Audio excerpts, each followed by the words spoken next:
প্রিয় দর্শক, দেখেন যে লঞ্চ ঘাটে কীভাবে মৃত্যু, আর ট্রেনে আর বাস যাত্রীদের কীভাবে হয়রানি করতেছে।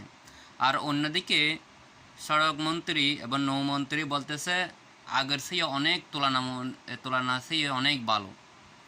আরও নাকি ড্রাইভাররা ভাড়া কম নিতেছে। কীরকম একটা বাটফারি কথা! এই অবস্থা যদি অন্তর্বর্তীকালীন সরকারের হয়তো, তাহলে বিএনপি একটা কি যে আবার শুরু করতো। বাংলাদেশ ধ্বংস হয়ে যাইতেছে, বাংলাদেশের আইন শৃঙ্খলা বাহিনী মানে কাজ করতেছে না, কি যে একটা গুজব সরাইতো। আর এখন একটা ঈদের